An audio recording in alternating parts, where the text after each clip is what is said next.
I know, but it's just like I don't remember the theme song. Me neither. Oh man, Yeah, I remember Teen Scene. Oh snap! Gosh. Dude. Okay, go. Hold that thought. Okay, here we go. Hey everybody, you're now listening to the Random Structured Conversation, the official podcast of the Modern Acts blog.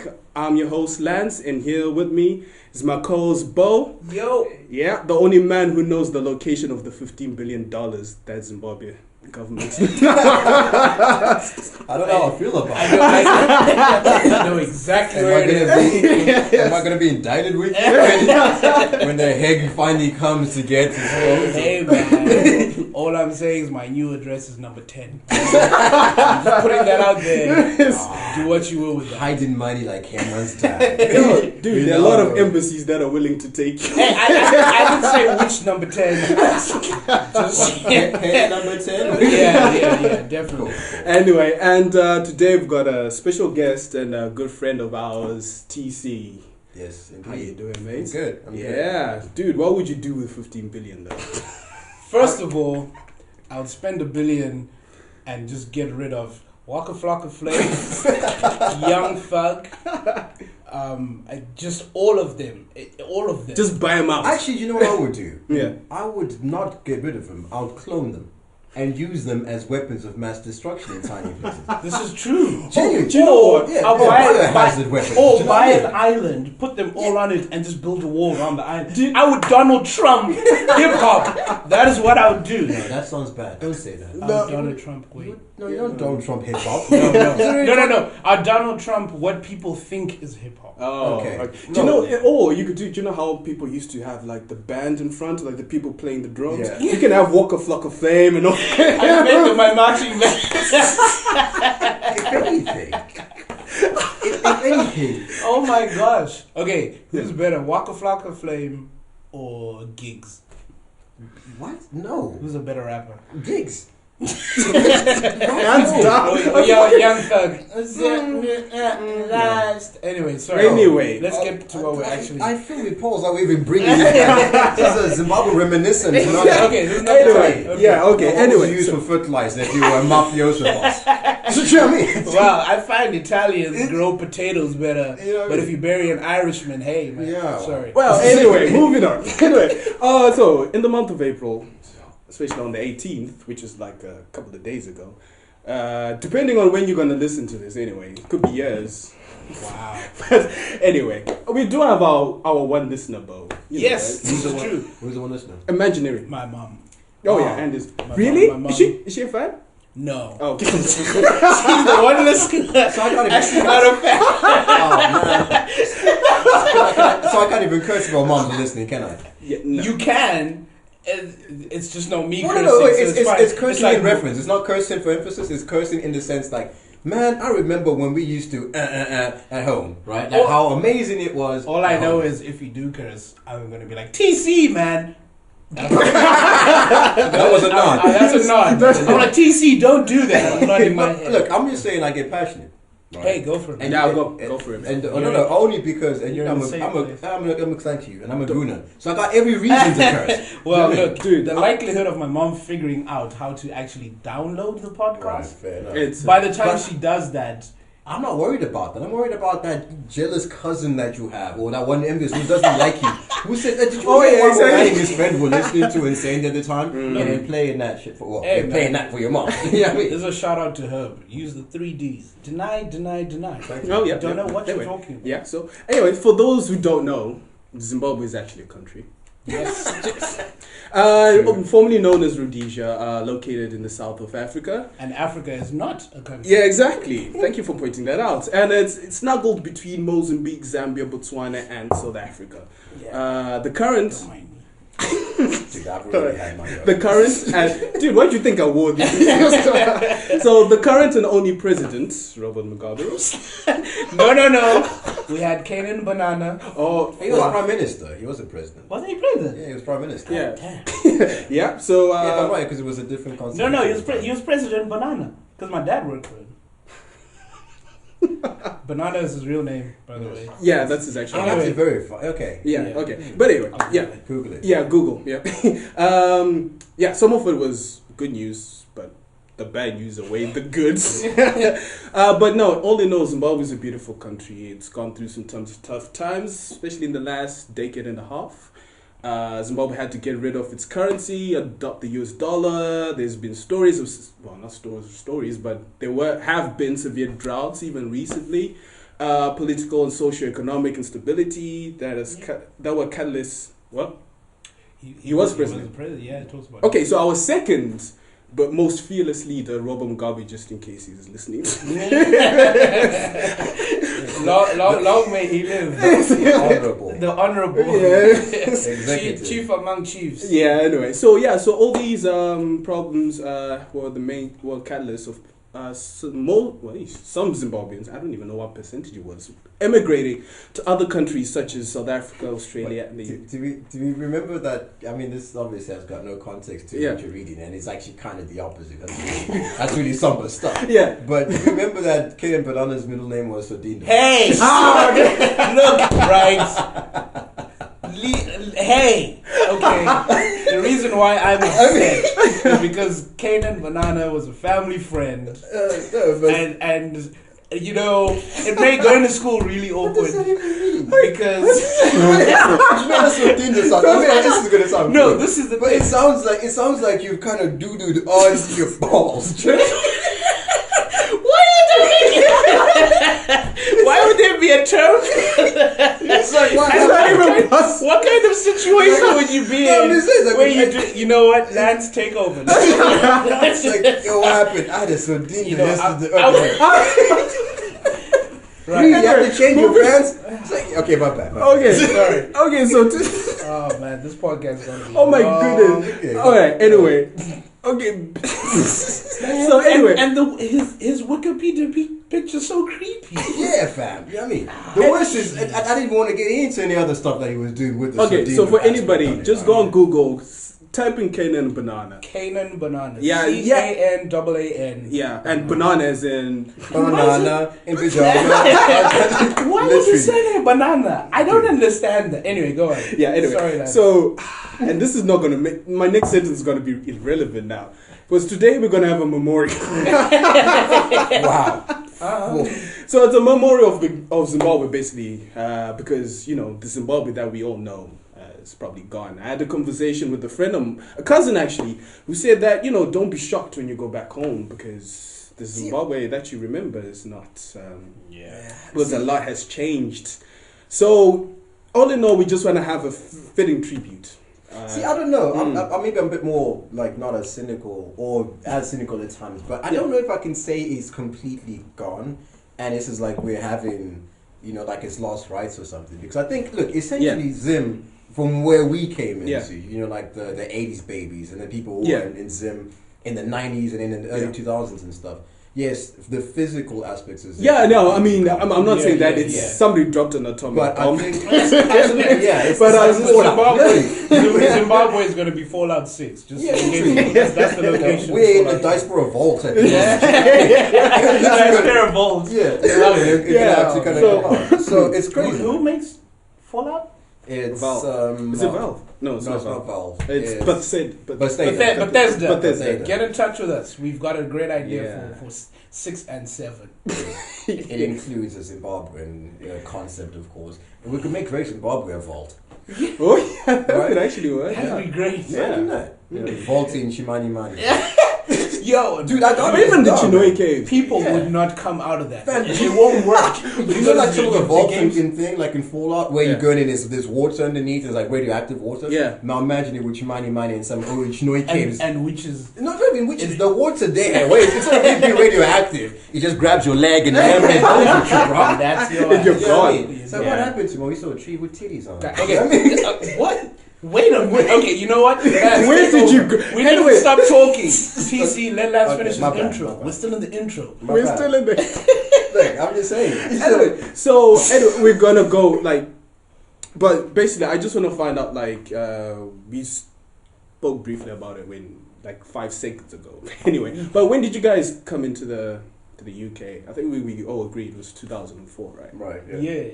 Yeah. So was it a difficult decision to come, or was it one of those like, whew, Lord is good. I'm saying. Relax. But thank God Almighty. I don't know. I mean, I don't even speak for myself, Yeah, but when I came in 2004. Soon after I wrote my A levels, and it was actually like in a transition period because I was actually just about to go to uni at like a uni place in South Africa. So I was going to do uni there, and I was actually coming on holiday. This is essentially that. You know, that obviously uncovers everything else because they know we studied laws and they know immigration. Came in here and stole our job. Yeah, you know, Donald Trump or reverse Donald Trump. It wasn't a wall. It was a turnstile. You know what I mean? Everybody in. Yeah, I was the Mexican. I was A wetback. Oh no! Come on. It's not reality. You should remember the trip. All right. The thing was like when we came. Zim for me was completely beautiful. I actually remember what I said to my friends, like Neville and my cousins and everything. England always had this perception of this land of milk and honey. The Igoli type thing. No, let's qualify that. The Western world. Yeah, the Western world. Either Zimbabweans, we have a weird love affair with America. Everybody wanted to go to America. Yeah. England was the next best. That's true. Go. Completely, yeah. So it was always like this massive concept that if you went to, in quotes, any Western country, because the flip side was that you would always get Africa is kind of crazy and all that stuff, and then at the same time, dark continent. Yeah, exactly. And regardless where you were, just this one place was just a really dark place. Yeah. The reality of it was different. I mean, I can go into like the political side. We'll touch into it as we go on. Yeah. So when I came, I remember saying to my cousins that, okay, I'm going to go to England. I'm going to England apparently, like I found about 2 weeks or so before we actually left. So I told my cousin we had a little barbecue and I said, you know what guys, I'm going to England. Don't worry about it. I'm going to bring out Xboxes and TVs. What do you want, Brian? I want an Xbox on the Dreamcast. What do you want? Did I want this and that and this? And I wrote a list for my cousins. Do you know what I mean? On the concept of me going to this place and somehow just coming back with this shit without even actually thinking to myself, how am I going to acquire it? How am I going to be? What even exists? The dream. The fact that I was going to England had this concept of me going there, coming back with this stuff. Now the reality was significantly different, of course, as we know. But that was how I pretty much came through. And you? It was. For me, I had my older sister had been here since '98, actually. She was here before the Great Exodus. Yeah, she left when things were still relatively good. I mean, 2004, 2000 still were good. I mean, we still had problems in the sense. The things I remember the most were shortages of like bread. Yes. My sister left before any of that stuff was a big deal. So my sister was already here. She did her uni, and like I have to like mad shout out to my sister because she came here with literally nothing. One. She just came here and she studied and stuff, and like I was talking to her and I was just like, how, like. You're so strong. How did you do this on your own? And she was just like, yo, for like the first 3 or 4 days, I was just crying myself to sleep because of loneliness and stuff. But anyway, my sister had been here for a while.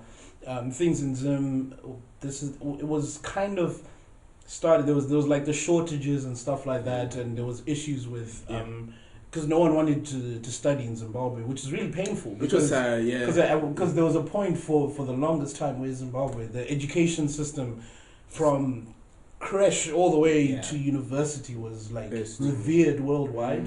Well, even like the Zim Uni as a whole was. I remember my cousin having 13 points and couldn't even get in because he only wanted a minimum 15.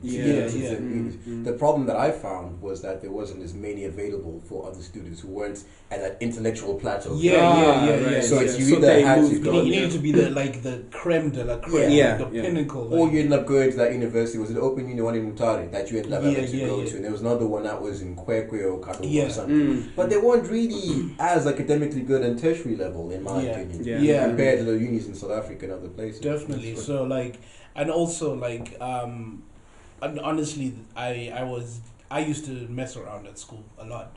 So like my A levels, I did English literature, management of business, and maths.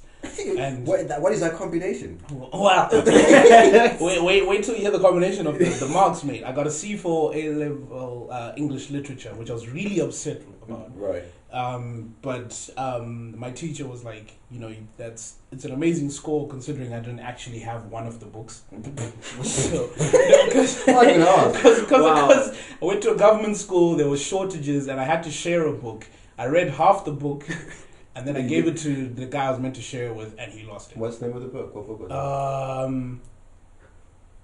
Was it Chinua Achebe? A Grain of Wheat. Yeah. So I've to this day I've only read half of A Grain of Wheat. I've never went back to it. Yeah. But I got a C in English literature. I got an O in no, it wasn't management of O in management of business and an X in maths. For an X for absent? I think you just X for absent because I didn't write it. Do you want to know why I didn't write it? Right. Because 2 weeks before the first paper, our maths teacher came and said to us, "So I've been teaching the wrong syllabus." Wow, 2 weeks. The reason why I got an O was because I was terrible. But the reason why I got an O as an ordinary level, so that doesn't mean that it means I couldn't hack it at A level, but I could do it at O level. Kind of thing. But our teacher went to a family funeral, quote unquote, about a month before the exams. Yeah. He has still, to this day, not gone back to the Was school. he one of those footballers who came with the national team and then like it entered a tournament in England or something and they just disappeared? Just pretty much. Because he was just like, the funeral is in Bulawayo, which is the second city in Zimbabwe. So he went to the funeral, and the next thing I know, he's on Facebook posting pictures of Buckingham Palace. The man emigrated in the middle of our school year. So it was essentially for the last, I would say about 6 months, we were teaching ourselves. Wow. And by teaching ourselves, I mean there were 3 guys who actually taught themselves, and the rest of us were sleeping or just not showing up to the lesson. Wow. So but anyway, I came in 2004. I came after finishing my O levels. The thing is, like, the ticket didn't come as quickly as I would because the results came before me leaving. So they discovered that. So I thought that was probably gonna affect me coming here. Yeah. But nope. It was because of my mother's love. She couldn't be away from her son. She was just like, regardless of the result. Yeah, exactly. Just like, you're coming here. But the crazy thing, just to put people into perspective, my results for my O levels, I had only passed 2. Wow. 2, but when I came into the UK, I was able to go to my A levels. So is it because of the credits or what was it? I to this day I don't know. I was going to say something, but you might kick me out the country. The UK is a fantastic place, and everybody here is smart. But just why you laugh like that, Lance? No. Lance doesn't believe that. No, I'm just kindly comparing the education system of. I'm sorry. You know what it sounds like? It's not what you just said. It sounds like a Polish immigrant being investigated. by please don't kick me out. You know what I mean? I was like, how do you feel about the UK? God save us. I'm just building. Like, I don't know why. I just like, look, who's gonna unclog your toilet? So I came just after. Wait, how did you only get 2 O levels? Dude, boy, why did I get, fam? I mean, my O levels were the first time around were a mess. Dude, and the crazy thing is, the ones that I passed were the ones that were revered as difficult. So I passed physical science. Right. Yeah. And what was the other one? Which is physics. We call physics and chemistry. Why did we call it physical science? Anyway. Yeah, anyway. It was physical. Sorry. But yeah. No, my O levels.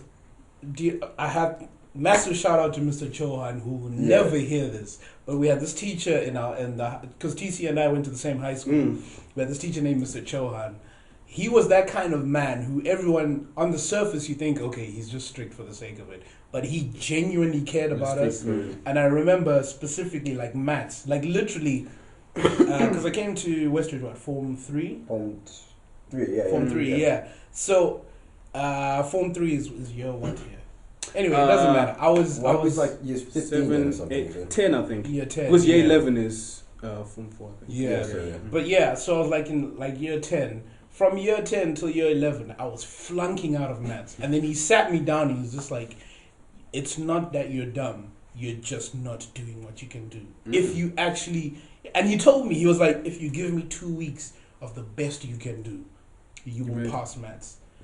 And I did, like, and so there was 2 papers for Why it. do we have to have like a humming song in the background of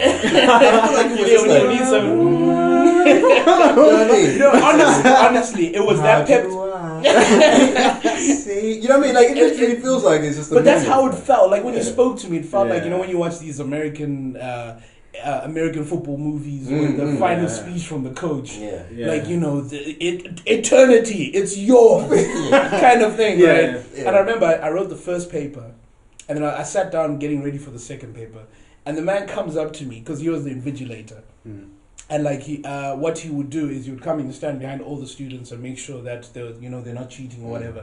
So he's standing behind me. This is gonna sound so gay, but as long as he wasn't giving answers in Morse code on the desk. No, he stood behind me, and then he oh man, he grabs my shoulders, right, and he squeezes them, and then shut up, man. But then, anyway, but then hold on, and then he kind of shut up, okay. This was an emotional moment. So when he did that, I was just like, what the hell? And then he kind of leans forward and he's just like, I saw your first paper, you're doing well, just do the same thing again. And like, honestly, dude, when he said that, I felt like I went Super Saiyan. I finished that exam like 20 minutes before anyone else. That's the stuff kids say when they're testifying, though. Bruh, shut up, man. You're ruining it. This is the internet. This is the Western world, okay? This is what happens when you come to England. You know what I mean? I hear you. Everything you say, it doesn't matter what you say. As soon as you say, the man was standing behind me, pause. No, for me, it was, I know what you mean. It's, we can get into a totally different debate of that. Yeah. My only qualm is that he never told me or anything like that with me. So, I mean, I don't know how I feel about it. But were you passing? Clearly not to have someone behind my shoulder and say, just do what you did again because you really put it off. You know what I mean? Okay, let's go. I wish I knew. Could you go back to that part again? So he stood across the room from me and he shouted, "Bo!"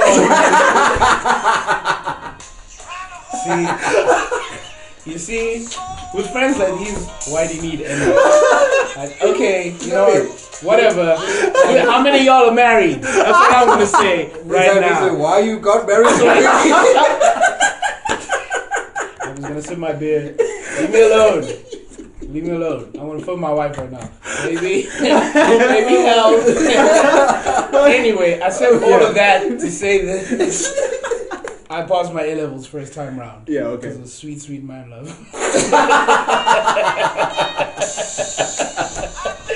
Oh my gosh. We may never have another.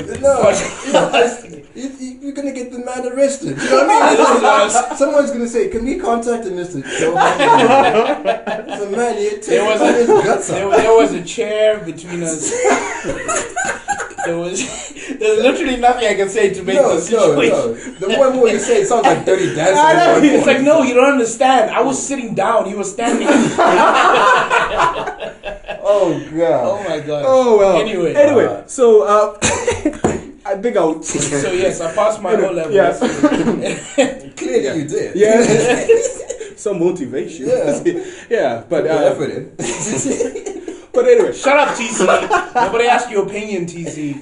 I'm just saying. Okay, go back. Anyway, I forgot where I was. Anyway, but anyway, all in all, 2004 was So like wrote the exams. Like I think. So your mom was already here. Yeah, she came in 2002. So from December to January was probably the longest 2 months of my life. Because like from then I was like in limbo. I didn't know whether I was coming or I was gonna go to the A-level. So at St. George's where I went, they had a ceremony whereby the guys who are coming back will be I think was it inducted back, I guess. So into the new year for January. Yeah. And St. George's is a school in Zimbabwe. Yeah, St. George's College. Search it. You only say that because it was a private school. You can hear it in the voice. Yeah, and I went to Prince Edward School. Was it high school? Prince Edward School. Which wasn't a private school, but it's me. How about you Westridge people? Eh? You know, I we were private, but not that private. I don't even have to start. If I start, I don't know how many schools you guys went to, but I went to several schools. Same here. How many? I think probably not as many as you. I went to 3 primary schools and 3 heights. I went to 6 schools. I've probably gone to 9. What? Probably. Wait, from grade 1. Serious? I think so. Wow. Actually, you know what, TC? Let's move on to this. Yeah. Primary schools, mate. Which was you go to? Yeah. Primary school, I went to the Hemingway Minor, which was the SOS school. Mm-hmm. I was there for 3 years. Mm-hmm. Phoenix College was there for... Dude, and he's talking about me going to private. Those boarding. Yeah. Was it Phoenix? Wasn't it? Phoenix College was new when I went there, but I was it was one of the newest schools when I had a thing. Wasn't Phoenix in Blues? No, it wasn't. It was near Hatfields, if I'm right. Oh, okay. Yeah, Hatfields. I'm not sure which one it was, but it was fairly new when I went. I was there for a year. Then I went to David Livingstone for 2 terms. Then I went to Avonlea. True story. Yeah, go on. Yeah. But the thing is, and I think I'm not laughing at the school. I'm laughing because I think I know why TC was moved around. Go on. Do I need to explain this? You can get into the context if you've known TC for more than a year, you know why he went into 9. I think the fact that the only one cursing on the podcast is definitely enough. I don't think we need to go there. Man, I've done well for myself, so it's okay. It's okay. Mama love you. Mama love you. P.O.P. on it. You know what I mean? Anyway, but are we old though? Because is P.O.P. still a thing? Yeah, definitely. Oh, it's still it's still a thing. I don't care what kids say. Shit. You don't care. Yeah, anyway. Whippersnappers. Sorry. Yeah, go on. Avonlea then. Yeah, so those are the schools I went to. In primary. In primary school. Yeah. So high school? High school, I went to Quaker High School. I was there for a year and a half, I can't remember. Yeah. They went to Westridge, and this is the thing. So there was always a catch in that, and I know why. Yeah, I'll explain as I go. Yeah. And I went to Westridge, and I went to Gateway, and I went to Elite. So Elite's where I did my A-level. Right. Now, the reason I went to so many schools was a combination of things. Not just down to me and my behavior, which I can see y'all condescending looking at me. That's not the reason. Yeah. Okay. A lot I have something to add to that. But you can, but that will be happy to hear that. One of the reasons, there's lots of contribute factors. It's not a disclaimer either, right? Even though it sounds like it. One of them was the fact that my parents used to work in different places. And I guess I was fortunate they were doing fairly well for themselves. Yeah. So when they were sort of doing well and get maybe another job and then move into a certain area, I would move as well. I went to Hemingway Minor because it was close to where my dad used to work. He used to work at Glenn's, which was the transport company. It was Glenn's. Do you remember Glenn's? Gosh. Yeah. So Glenn's was like the biggest transport company then before Swift, which he then ended up going to work. Right? So he used to work at Glenn's. So he would pick me up. Like when he used to go work, drop me off, and then pick me up. And I was there for about 3 years. There was a headmaster there called Mr. Jacket, right? Or if what? Yeah, I'm sure. Mr. Jacket taught me in grade 7. Really? What's cool? At Lusitania. Mr. Jacket, the magician. I don't remember. He used to do magic tricks. I'm a bit worried what type of magic was he doing. I'm sorry. My bad. I'm just saying though. You know what I mean? Because there's several just mysterious things going on with you and teachers. Mr. Jacket was a children's and he used to do magic tricks. Oh god! Oh my god! I was not molested as a child. Leave me alone. It's a way on the dog. No, but Mr. Jacket, old white dude, a very stern man, but he was actually a really cool teacher. I can't remember. I was up to 3. The only thing I remember about the place, they threw me in the pool. Like I didn't been chucked. Is that when you nearly drowned? No, that's many a time. Several times. People don't swim. People. No, because if you throw a 6-year-old into the pool and say, "Learn how to swim," it's not really gonna happen. No. Maybe if there's a shark behind me and I need to do it because I'm gonna be bait, then probably. Yeah. Right. So there was one of the reasons then. So I moved because then my dad moved. I think he moved to Swift. Then I can't remember. Then we ended up going to Phoenix College, which is a new school at the time. Yeah. So I think the thing is that it was always easier to get into new schools because as new schools, the intake is of course, they just grab anybody. Exactly. Yeah. So that was one of the things that was always easy for me. So new schools, intake, etc. That's what happened to Westridge as well, and a bit of Elite. But Elite wasn't new then. going to David Livingstone, my dad, because we used to live in town. We used to live in the flats. We used to live in the Rembrandt. The Avenue. In the Avenue, exactly. We did the Rembrandt flat, which was... This was before the Avenues... No, it was the Avenues there. No, I mean, as in before it became... No, it was. The Avenue. No, you don't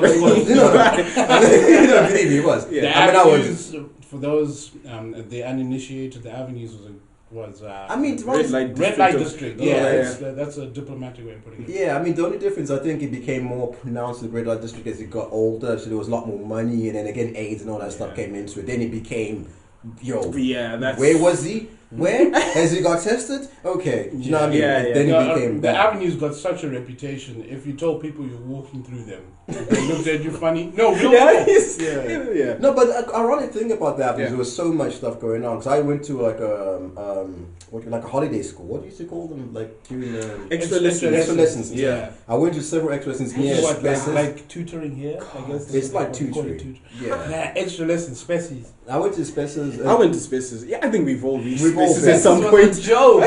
Oh my gosh. People took our parents' money for nothing. That was a hookup place. Yeah. Literally was a hookup place. That's why I saw retired Parsi for the first. No, actually, no. I used to go to church with her, but she went to it. Anyway, shout out to Ty. Anyway, baby, I love you. Okay. Nonetheless, right, so especially then it was the other one that was near the Avenues, but I forgot what the schools were. But there was tons of them around there. Mm-hmm. And there's so much, the thing about the Avenues, there was so much energy, because the thing is that it's a very concentrated sort of area. So you had a lot of people just doing whatever they were doing, but you also had that's what a lot of the schools were. So you had the primary schools, David Livingstone. What was the other one called? Blackstone was. My sister went to Blackstone. Then you had even like the girls' schools, Girls High. Elizabeth. My QE. other sister was the head girl at QE. So you had all that stuff. So especially you had. She actually met QE. Elizabeth. That's so weird. Like there's a photo frame in my parents' house, like on top of the TV and stuff. As my sister meeting the Queen, and like when she met the Queen, I think I was like 6 or 7 years old, and I was just like, "Oh, that's the Queen!" Like, wow. And it's only when I came to England, I was just like, "Oh, that's the Queen." Huh. Do you know, that's exactly how I felt when I met. I know it's not probably the same kind of celebrity. Do you guys remember John Fashanu? Yeah, a footballer. Wow! I actually had the autograph picture. I remember seeing the dude because my dad was a GM of One More Tapa, so he was staying there. Dude came and then he signed his autograph. I was just, what the hell is this dude? I got Oliver Mchukudzi and what are they called? The guys who sang Bongo Muffin, Appleseed's autograph for my older sister. Oh, cool. My story to fame is I once got drunk with Tango Ekwasan. What? What? True story. No. Did you know his son? No, I Upon Asina.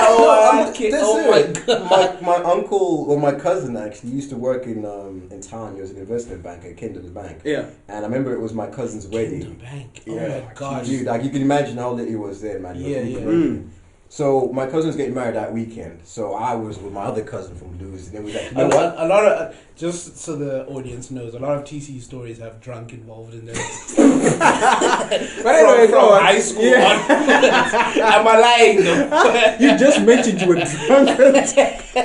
I'm not even. That's because no good story starts with. So I had a salad. No. You had some kale. You know what I mean? All right. So the Sando story. So my cousin again, he owned he was a. Sorry, Lance. Are we just stepping completely all over your order? No, dude. Okay. That's why it's called random structured conversation. Cool. Thank you, because this is pretty much. So we went to go. Like I said, my cousin get married. We ended up having a couple of drinks. It was almost like a mini bachelorette party, which was weird because none of the groom wasn't there. So we were just getting. Are you sure you didn't go to a house? No, I did not, because was it on the avenue? It wasn't. It was, but we did not get into it. Okay. There was a club called. Do you remember the hotel? I think it was the Holiday Inn. Was it? What was the club that was on that way? Near opposite stairs or something. You're killing me with that. I can't remember. Yeah, anyway, that club. Club. So my cousin used to drink in there quite often, so they used to all know it. I was about 16 then, right? So clearly I couldn't get into no club, but because my cousin was a regular and all that shit, so I got in, right? I got into a club at 16 in Zoom. How did that happen? Anyway. Got in. Simba. Dragon Eyes. That's how I got it. Yeah, that's how you got it. Literally got so wasted, and that was the first time. I remember actually having smoked a little something, a little ooh-wee, with my cousin in the car. Herbal medication. Yes, Mom. completely prescription. Yeah. Related. Yeah. Anyway, right, and then at the same time, we went in there, and I remember just downing vodka shots and stuff like that. Just completely armed, right? And my cousin, right, used to, because again, he was the big falsa banker type dude, had a bunch of women around him as well. Yeah. So of course they took me on their wing rather than on their bosom. And literally kind of helped me out. And then at that same time, I see Tango Kwasando. In fact, my bad if I'm kind of airing out your business, because I just realized that go on, man. I can guarantee you heard it first, yo. No one who listens to this probably one or two people. You know what I mean? You never know. His lighty might be listening here and it's like, wait, my bad. You know what I mean? My bad. Yeah, anyway, go on. It was lit. You know what I mean? So a celebrity who will not be mentioned for now on. Yes, because he's very famous. And his name doesn't rhyme with mango. Mango.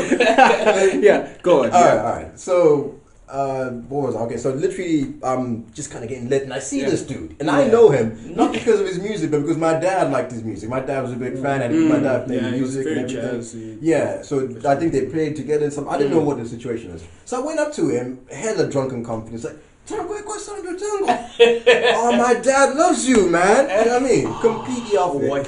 And you must have thought this little mother. Because the worst is, your dad likes me. You know what I mean? How old am I? Anyway, The worst, I was a lighty, bro. Yeah, literally. And the thing is, he could be this little short ass dude. What's he doing in here, right? And then he's out there. So there was one of the two things could be with that. Who is this little kid up in here? But who has he come with? Yeah. Who is there? Yeah. Exactly. So that's what it was. And the bouncers had my back and all sorts of stuff. Like that's how I actually got kind of drunk with Tango Kwasando. That is an amazing. Yeah, I went to Saints with his son.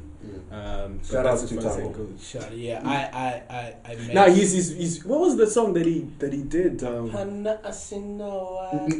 That's a song he did with Willem Tite and Mateo. What is it? That item that no funga say. Oh yeah. No funga say. What is it called? No funga say. Lance, dude, get on lyrics. Get on it. Oh man. Yeah, so that was, see if I can find what's your partying with the claim to party? Dude, none of us partied until we got here, TZ. That's the difference between you and me and me and Max were church boys. Yes. We love the Lord. We still do. Now, it's just when we got here, it got a little bit foggy. I'm gonna be honest with you. I got here. My coming to England was a huge culture shock because we came from a pretty conservative Christian country where a lot of things were taboo that when we got here were pretty much every weekend. So, for example, for me, one of the things that really made me realize I am in England, I am no longer in Zimbabwe, was because my sister and her husband used to live in Leicester. So when I came to England, I lived with my sister and her husband. So one afternoon, my sister sent me to the corner shop for the first time, like on my own or whatever. So I was just like, okay, cool. Taking in the sights, not understanding why the temperature is in single digits. I thought that was just for movies. And the theoretical thing. It's and 9. quarter reports. Or you know what I mean? Time of death. Time of death is 9, not temperature. But anyway, I get to the corner shop and I've always loved cars because of my older brother, who was an apprentice at Swift, where your dad worked. Yes, there you go. I love cars and stuff. So I'm looking at the Top Gear magazines and stuff. And I'm just like, oh, okay, that's cool. I might cop this. Oh, what's this? Auto Express. That's cool. Oh, you looked up, didn't you? I was just like, oh, Max Power. This is, okay, there's a lot of girls in here. And then I looked up and I was just like, I genuinely froze. And then I looked around me. I was just like, did I walk into the wrong place? So for those listening, not from England, Top Shelf. But the top shelf basically, and this was the time they hadn't covered them because they only started doing that recently. So the top shelf magazines are basically all the nudie mags and the basically magazines. porn magazines. Porn, and I was in shock. But you remember, you know what was for me?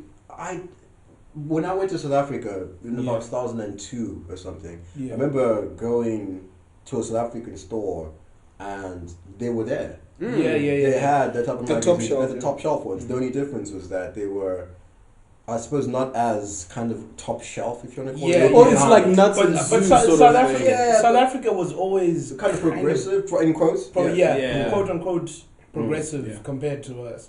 But so that I know, and that's when I was just like, and then literally in the same shop, I was just like, you know, I'm gonna walk away from these magazines because I don't want to get in trouble. Maybe I'm not supposed to be here. This is coming from an 18-year-old man, right? Which is and then I turn around and I'm like, okay, I'm just gonna buy the milk and whatever. And it's like, oh, cool. Let me grab a newspaper. The Sun. Okay, what's the Sun about? And I read the front line and the headlines on the front page. And I'm just like, that doesn't seem like normal news, but whatever. And man bangs his face and a dog. Page 3. Wow. Yeah. Oh, page. So page 3 in the Sun used to have topless women until when was it? Like last year? And I'm just like, what is going on here? So I genuinely thought I walked into the shop. So for me, England was a huge culture shock because, I'm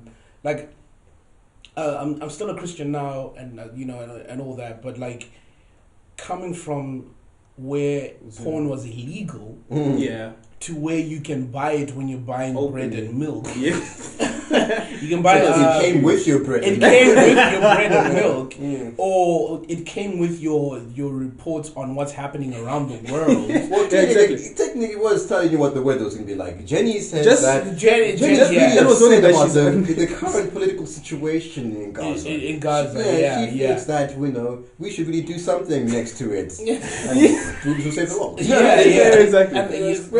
And for me, it was just. And I think it was in that moment where I was just like, okay, yeah. They're a bit more liberal. And then, like, even the whole going out on a weekend. That's exactly what I was going to say. I was going to say my I suppose, oh my gosh, I'm actually in England type feel, was the Friday, Saturday night going out. Yeah. That was the one that was a bit of a different one for me. Because I used to go out. Found the song. It's Mateo Pamuhacha. Hey. Deep. Anyway, sorry. Yeah, go on. So, I used to go out, as you obviously can establish. I used to go Can I just point out a story? Like, can I tell the story? So, TC and I met when at his 7th school. If you people remember counting, if you were counting. But we both went to a small Hindu private school called Westridge. And we had Can I just do the shouty part real quickly? I mean, I just feel like I gotta do it just because I just No, because we have Christians and they'll think you're summoning deep. I'm joking. Go for it. So we used to do the prayer. What is it? Om Burburwa Swaha. Yeah, Om Burburwa Swaha. Tatsavidam Barenium. Dio Nad Bachodaya. Now we used to say. Guys, I'm out of this. See, Lance is reaching for his Bible right now. But anyway, so at Westridge, we're in Form 3. Form 3 in Zimbabwe, we were 15 years old. Yeah. We had a prize giving night. So, okay, a little backstory. So TC's cousin also went to the same school. Yeah. And for whatever reason... I don't Which know. No. Let me tell my story. For whatever reason. It wasn't for whatever reason. You know what reason. Let me finish the story. He's not a psychopath. He just didn't have motive. I'm not saying he didn't have mood. I was going to say for whatever reason, we ended up going for the same women. Okay. At least that's my bad. 2 or 3 occasions, we went for the same women. And... Knowingly? Well, no. Oh, okay. Especially this one where I was attacked. because first of all, shout out to TC's cousin. I'm not going to say your name because you are a scholar and a gentleman. You're an awesome dude. I'm sorry for any turmoil, but you're married with kids, so I don't care anymore. Tough toots. But basically, like, dude is just like, yo, he's like, B, can I talk to you? I'm like, yeah, cool. Because me in my naive mind, I think he wants to talk to me. He takes me like... I know. So he says, yo, let's meet behind the classrooms. I'm just like, what? Okay. But in my head, I'm thinking, okay, he's a prefect, I'm a prefect. maybe there's some prefect issues we need to sort out. And then prefect. Break it down what a prefect. Oh, prefect. Y'all know what prefect. Okay, prefect in high school is kind of like a monitor, I guess. So you get usually the oldest kids in the school. Out of those kids, you choose the kiss ass dude. Yeah, right? But why? Because y'all were kiss ass. I wasn't a kiss ass. Yeah, well, kiss ass. How much trouble did I get in as a prefect with you? This might be true. Exactly. So anyway, go. But anyway, but basically, there are people who they believe are, I guess, leaders and who can help keep the order. Kids. Yeah, keep. Do you know what they really should have done? They should put people like me as prefect. Hell no. You know why? No. Because no one else would have done anything because I was doing it. No, everybody would have done it because they would have looked at you like, he does it. The reason they put people like me is because they thought I was a goody two-shoes until they found out I was really good friends with you. Yeah. But anyway, So anyway, as I'm going, I bump into TC, so this is prize giving evening. We've got parents around, and TC is staggering. We're 15 years old. No. You make me sound like I needed a detox or something at a very early age. You did! No, I did not. Do you know why I know you needed a detox? My man had a mixture in a seasoning. You know, like, you remember like no seasoning. Like, you know, like when you get your salt or your all-purpose seasoning. Yeah. He had alcohol in an all-seasons. How did you? Oh, because he had emptied it. He took the. Of course I know, but I mean, but it has whole like. I don't know. What I was more concerned with was it was at night, but it was glowing and it was warm. And I was just like, dude, what are you drinking? And he's just like, don't worry, where are you going? I'm just like, oh, Yazaki wants to talk to me. Your cousin wants your cousin wants to talk to me. And he's just like, okay, I'll come with you. I get there, his cousin wants to kick my ass. And he's just like, no, man, don't do this. And then his cousin kind of like pushes him out of the way. And TC, because of how much he had at that point. I didn't have that much. We picked you up off the floor. That was my plan. Dude, that was my plan. We caught you talking to a car saying, Optimus, I know it's you. No, you just switched me from being a coach to needing section. You just made me sound like I needed an assessment. That's how drunk you were. That drunk. That's not even drunk. That's TC was trying to send a text message. I'm like, dude, that's a calculator. You need to come inside. I was not that drunk. Okay, he wasn't that drunk. No, but TC was pretty. Yeah. Basically, but saying all that, if TC hadn't been that drunk, I would have been. See, this is why I say it was my plan. Yeah, you know what? Your plan was to get drunk. No, my plan, it so happened that it coincided with me saving your ass. Right? Okay, that's fine. That's pretty much what it was. We'll give you that one. Yeah. Thank you. We don't know what the plan was for the other times you were drunk, but that's a different story. That was the one time. Yeah, that was the one time there was a. But anyway, I can't even remember what we were talking about. No, you were talking about his cousin to keep it to the back of the. Yeah. No, wow. Basically, TC saved my ass because me and his cousin had to carry him back in. Kind of thing. So he couldn't beat me up. So there was a chick who took care of him later on that night. Tina. Was it Tina? Yeah. Really? Yeah. What did she do? She made you look sober. That's the thing. Drunk, dude, you were gone. Do you even remember what we did that night? You almost 40. Yeah, is that time you had a cricket bat? No, that's a different. That's a different time. Wow, that's another story for another. You were sober though. So, but yeah, that's adventures in high school in Zimbabwe. Do you know what? Do you know when I was talking about how the Zimbabwean education system is different? We all passed our exams, but we all passed our exams. Ironically, it's weird. The difference being that TC did that kind of stuff. There was all kinds of soap opera drama with me and girls and stuff, but we still passed, and we were still normal functioning members of society. Absolutely. Whereas here, there you go. That's the massive difference about that. I mean, go on. What were you going to say? Whereas here, and this is probably going to sound like, crotchety old man kind of thing. Yeah. But here, like every time I'll see, it's like 9 p.m. and their kids still in their uniforms catching their bus home. I'm like, what? Now I'm still cool. And I'm sitting there like, what? We it's would never. You weren't caught in town on during the week with the what? School, after 5 o'clock. +5. What? There were people, and this is the thing, because like as big as Zimbabwe was, we were all raised in a community. Yeah. So it wasn't one person raised. You were raised in a community, and you're raised with pride for whatever you stood for. Yeah. So whatever school you went to, you had pride for that school. Yeah. You would never leave the school grounds with your shirt untucked, with your shoes unpolished. You had to look clean. And this is at the end of the day. Yeah. This is before.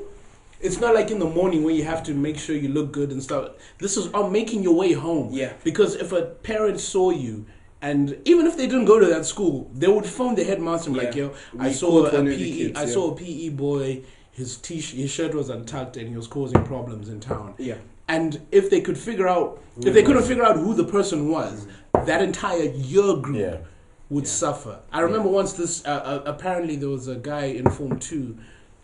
This was when Prince Edward. Prince Edward had a population of like 1.4, 1,400 people. Yeah. So there was some boy who looked like he was 13 or 14 who was causing problems in town, and because of that, every single Form 1 and every single Form 2 did manual labor for a week. All for that person. Yeah. For a week, because we couldn't pinpoint who it was.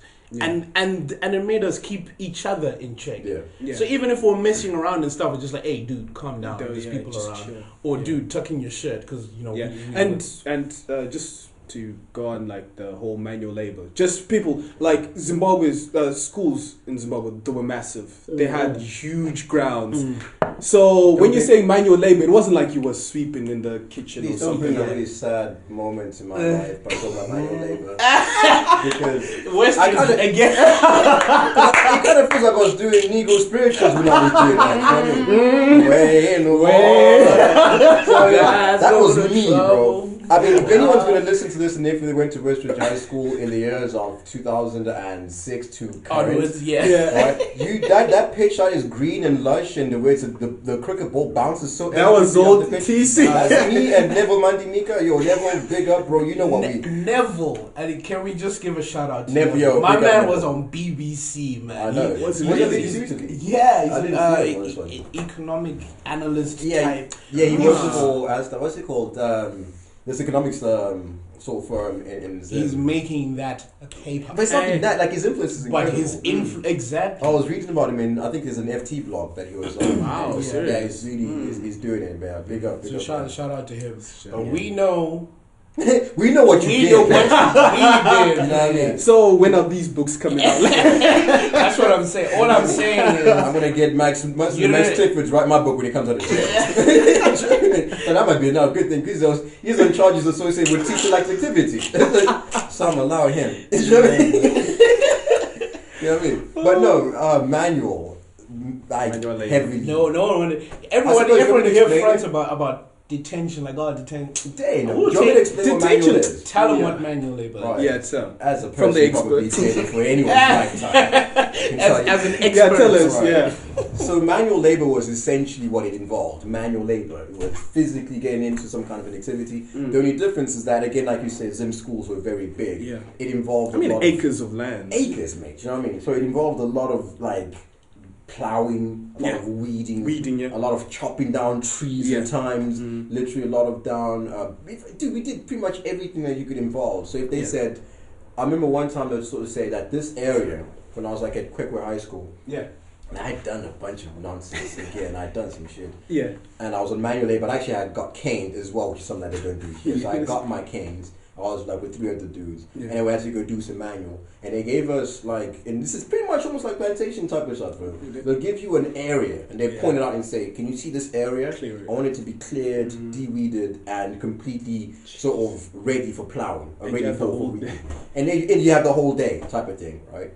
So, and if you don't do it by the end of the day, you probably get some work, and then you kind of get more to do. Yeah.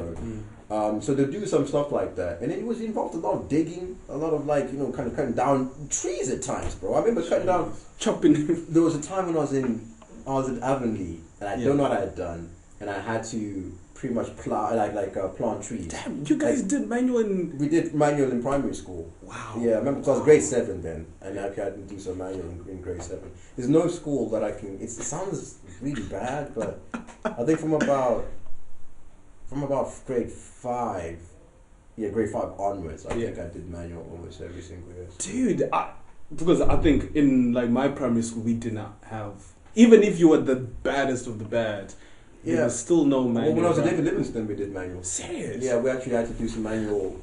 They had this long field around the school. Can I just say something about manual labor? And I don't know if you've already said it, but I know that there'll probably be a lot of people who are listening to it and thinking, "Oh no, that's child abuse and stuff like that." It was. That's only because you're on it every week. But not by choice. So it was abuse. It was by choice because you kept getting caught. No, that's not because of me being caught. I became a serial offender in quotes. Exactly. You know what it was like? Yeah. I'll tell you what it's like. It's like cops, a crime has been committed. Yeah. Right? They know there's a go-to guy who they bring in to kind of make the numbers up on the board. Right? Can someone... So you were saying you were profiled? I was profiled. Hella profiled. Of course I was profiled. Don't be looking at me like that. How are you saying that with a straight face, though? I was hella profiled. I had to give you manual once. Let me tell you, and I'm not denying that I did. There's a difference, right? I'll give you an example. Yeah. And this might kind of come across as some kind of discrimination type thing, but it's actually happened. So we were at school, and I remember I was Form T, and this is before you came at Westridge. This was the girls' toilet thing? No, that's another one. What's the name? There's a teacher called Mr. Kanji, who was the form teacher. Man, he actually left and came back, you know. Oh, really? Yeah, because he was our form teacher in Form 2. Okay. Left and he came back around like Form 4 time. Yeah. He was a geo teacher. Now, I don't know what we'd done. It was a bunch of us making noise and all that type of stuff. And he punished the black dudes. Like, for real. He punished the black dudes. He did. Right. Wow. Only, like, it was me, Terrence, Shingi, Neville. I think Neville, right? The four of us. And then all the Asian dudes just kind of got away with that. Yeah, it was a bit I remember, It was just really, it was like, yo, dude, like, for real, I can see what you're doing. It's not cool, especially in this day and age. Like, you know? But what I will say, in the times that it wasn't, where people weren't being discriminated, because I did my fair share of manual as well, not at Westridge, but at PE. But it's so weird because, like, I remember speaking to someone here in England and they were like, "Oh, that's child abuse. Was there no one you could report it to and stuff?" And in my head I was just like, well, is it child abuse if I got caught doing something stupid? What I did was, it was a lot of hard work and stuff. But I do remember having this sense, I came away with two thoughts. One, I'm never going to do that again. And two, when I saw the quad after I had cleaned it and stuff, I was a sense of pride. It filled me with so much pride, so much so that after I never got manual again, but whenever I was in the quad, I would find myself cleaning it up. Maybe not cleaning the whole quad, but I took care of it. I took care of it, and you were the ones that they wrote books about what manual is supposed to do. I'm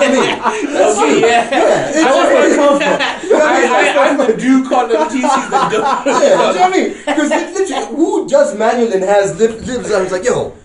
I'm gonna look at this as a testament in my life and think, this is a testament of how amazing I could be if I learned my lesson and then just go in as a personal development. You know what? It's like Bo's story is like the stuff that you just hear on the news. And then when you're in a conspiracy night, that's conspiracy. Facts, Flair. Do you know what I mean? Do you know what it's like? TC the blood diamonds. TC the blood diamonds. You know what I mean? I'm the ones that were born. You know what I mean? I'm the ones that were created in the lab. It's like two policies. It's like, you know, I'm not going to bring any politics into this. But it's almost like going to the job center and Cameron says, yo, go to the job center because we're creating more jobs and everything like that. And then you go to the job center, it's like, what? You're looking for a job? Call someone else and go get some help elsewhere. Yeah, I'm the one guy that gets through the system. Exactly. Where the system works. But but anyway. But this is it. So like I did my fair share of manual. And again I know, but the difference was I get what you mean by saying leaving with a sense of pride in what you've done. I did get that. And then I did the field in Westridge. Yeah, genuinely when I saw it after several years, like, yo, me and Neville did. We put tobacco on that. We put tobacco throughout the entire. Wait, hold up. Tobacco, like isn't tobacco? Yeah, I know tobacco, but what is tobacco doing in the school? No, it was like manure. Oh, manure, alright. Tobacco manure, man, that's the smell. I mean, no, don't look at me like we smoked it after. You know I didn't say it. I didn't say. Were you not smoking? Were you not smoking at that age? I was not. That's not something. Okay. Look, what is this? It's not like, hey, how not to live your life. You know what I mean? Look, am I not an upright member of society at this point? I didn't know. Nah, you know, it's an interesting thing because I was thinking back at like my childhood and it's a very interesting thing for me personally because I don't think I just kind of realized. I knew we should have bought more beer. Yeah. Oh yeah. They're not that we're drinking. We're having tea. Yeah. Yes, of course. Yes. That's what we're doing. Yeah, anyway, We're having Erdinger tea. Yeah, go on, Tizi. I suppose for me, kind of put all context into my own personal life because I did get in trouble quite a lot at school, frequently, right? And I'm not, this happens. But the difference was, I think for me, I think I only sort of really clicked in terms of like where I was at mentally, and I was trying to focus on school as an essence. Like gateway / A level sort of time, and that's 16 plus. Yeah, that's when it really sort of like hit me and like, yo, dude, you gotta focus and go down. And I took it with pride. I like on top of my A levels, I did English literature and I did history, and I did divinity. I did all the analytics in the quarter, and all that stuff, which critiquing and all that stuff that involved in. And that really taught me how to get disciplined and read. You know, but prior to that. You know, and it's interesting because it actually, I didn't get as much like in trouble when I went to elite as much as I did when I was younger. If anything else, I was more. Remember, we had like a demonstration strike, which wasn't unusual in schools because they happen quite often. The school that I went to, elite was kind of it was a front. You know, I think anyone who went to elite in about 2004 knows what I'm talking about. Yeah. Shout out to anyone who's out there. You know, is that when I went to elite? So this was the deal. I had gone to Westridge, not done too well with my exams and my results and shit like that, which was heartbreaking for my mom because she went to go take me, Neville, and this girl called Primrose to go to pick up her results. Prim! I mean, so my mom takes she picks it. Neville does well, of course, as an analyst and all that shit now. Prim does really cool. Everything's great. Her son's son. You know what I mean? She goes there and she's just like, she just didn't know what to do with herself. I've got a slightly funny. It's not as deep as yours, but when the O-level results came out, because they didn't all come out at the same time for some reason. I think there was issues with markers. Yeah, this is what I was saying. There was a problem. There was always But this was the thing. I mean, not to buy into that story, because that's how I felt about my results when they came out. Because you know what? I know I used to play. I know that. Yeah. But I know I used to read. Like I used to love history, even for Mrs. Barreto from time ago. So I used to always read that stuff. English literature, in a weird way, always caught me. Hence, going and doing an A level. Yeah. So there was a problem with the marking system. I suppose when we talk about the differences in Zim, there was a problem with the marking system, and the standard of quality of education went down because of the economy and things like that. So definitely. One of the issues was prior to that, Louis' bubble was the educational epitome of the world in some cases, where English, again, now people always say, yo, you guys speak really good English there. It's like, why do you speak like a white man? I'm like, what? Have you heard some of the white men in England, like, bruh? Who said that to you? Oh, man.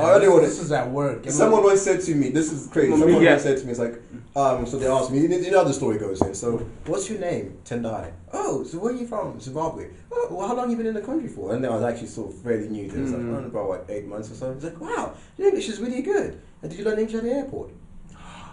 Wow. True story, people. True story. Wow. True story. And I was just like, you know what? You wouldn't even believe it. They actually do. They got like all the English you can learn, like a little session that they have at the airport as soon as you land in. So you show your visa and then they show you do like a Shakespearean lesson on the one side as you go. Exactly. Learn all your Charles Dickens on the side. You know what I mean? I told someone, like, no, I just used to watch Only Fools and Horses. And they genuinely looked at me really confused. But they didn't even get like the sarcasm when it comes to it. So that was the difference. Our education system was incredibly, good. It was, but the economy hit. And they hit teachers than anyone else. Yeah. And I think the problem as well, because teachers used to demonstrate a lot about pay rises. And the same time it came down with university students. So because there was a time in Zimbabwe where if you were a teacher, you were more highly respected than a football player. Like when teachers were like. Teachers were gods in Zim. Absolutely. Like, teachers were like, I always see, like, there's this advert for... They were gods, in all honesty. If I think of how because they shaped. You're talking about Mr. Chowan in a really weird way. But nonetheless, people like Mr. Chohan, and actually at Westridge was just Mr. Chohan, and Miss Ferguson. Miss Ferguson was amazing, our teacher. And Miss for me, it's Miss Barreto as well. Miss She was Barreto really dedicated. Do you remember the time when she told Terrence's dad about about because Terrence was as bad. In fact, Terrence was worse. Terrence was the Joker. Terrence was the Joker. Not as in he was a Joker. No, he was the Joker. Batman versus the Joker. That was Terrence. Terrence, I got many stories because Terrence was me and Terrence to hang out. So many. Dude, you do realize this is gonna go out. That's cool. I mean, I want to know what it was like in school, but okay. Yeah. Nonetheless, I mean, we're massively digressing. I suppose going back into the educational system. Yeah. It used to be really great. It used to be impeccable, and students used to really emulate like what was going on and just have a massive affection for their teachers. Yeah. The problem that happened is that when pay rises started going, pay checks started going low, and then it kind of coincided with this change in syllabuses and changing in what the image of the education system used to be. Because we used to go, I'm like in history, I learned European history and African history impeccably. So even like French Revolution all the way down to Russia, and all the way down. We had to learn World War One. Impeccably. Do you know what I mean? One and two and stuff. One and two. World War II weren't in O level, so we learned that as standard. You know what I mean? By the time we were 17, we had at least rudimentary knowledge of essentially the history of the world at that point. Yeah, because we had World War One, World War Two, we had African history, we had Russian history. Russia, we had all the communist revolutions, all the way down from Lenin and even China, with Mao. We had everything from Mao, communist and everything.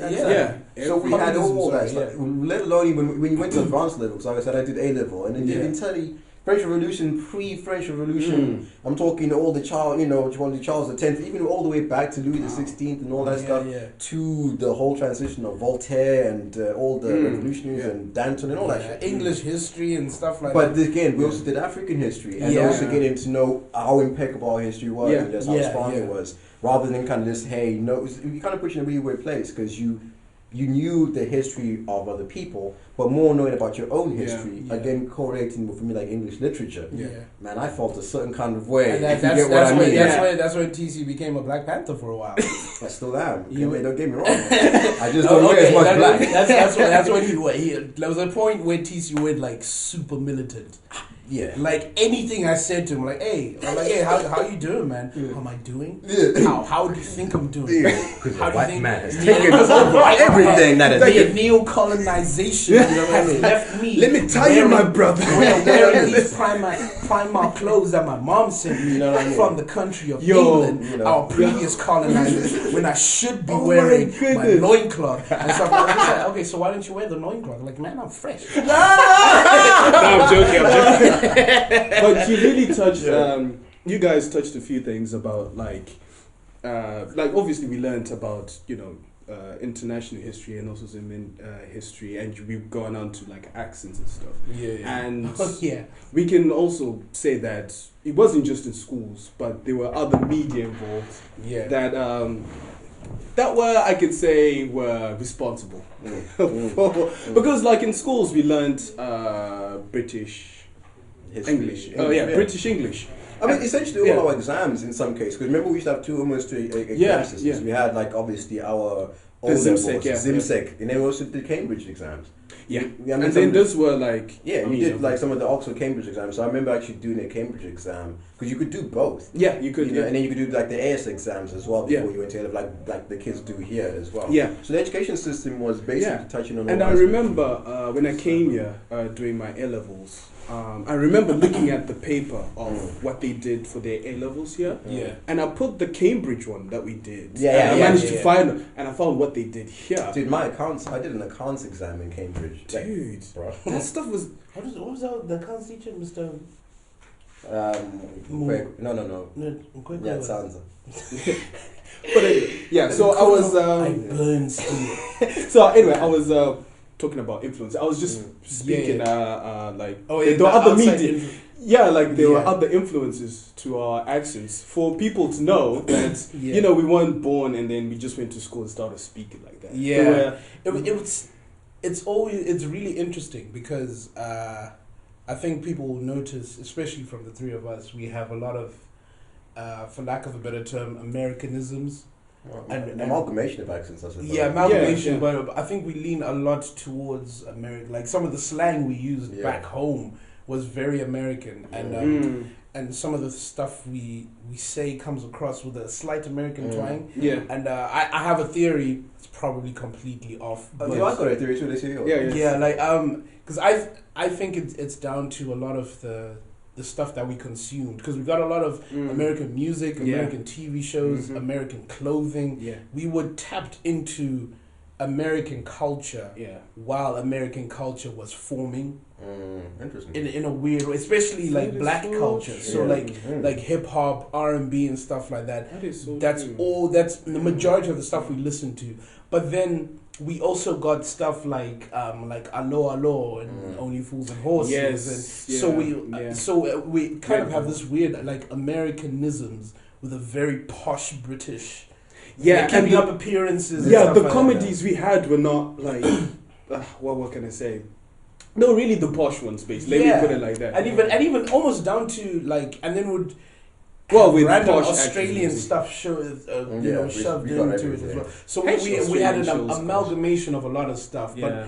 But it's weird, like, because we are essentially 80s babies. Yeah. But we grew up as 70s babies, because all the shows and stuff we grew up on were from the 70s, because they were discontinued in America. Yeah. Which means, but not so much. Them, you know I think the British shows were discontinued, but then we got the American. And I buy what you were saying. It's interesting. I was thinking about that in terms of how Black America was finding its voice and finding its step, I suppose, as being its own culture. Oh yeah. So again, during the 90s, and I think that's when, like, especially like hip hop became very mainstream. So hip hop always had been there. Obviously, there was the 80s and stuff like that. Yeah. But 90s hip hop really, I suppose, even talking about Tupac and Big, did commercialize and really put in people's faces a lot more. I remember when Tupac died. I remember my mom was like, "Mom, Tupac's dead." Actually, it was Biggie. She's like, "Oh, Biggie's dead."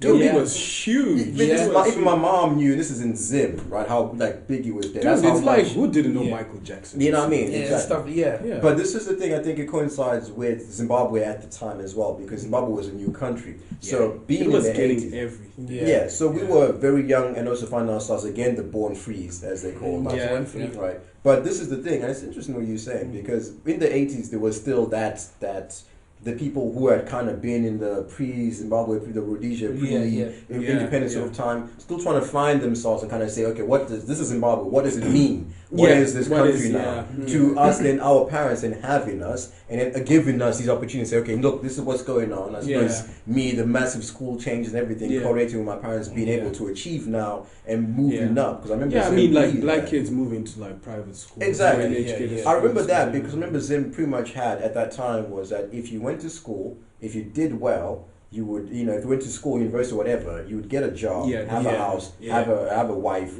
have some kids, and that was it. There was a very stepped process. And that's what we were.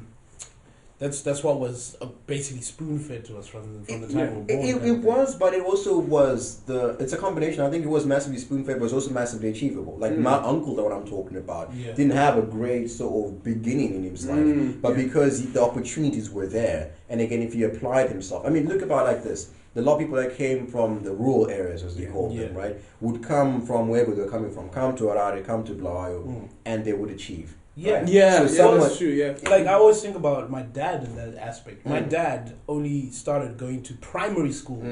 My dad was 21 when he started grade 1. And that was it. It began the combination of independence taking place, but also the opportunities was also a key thing.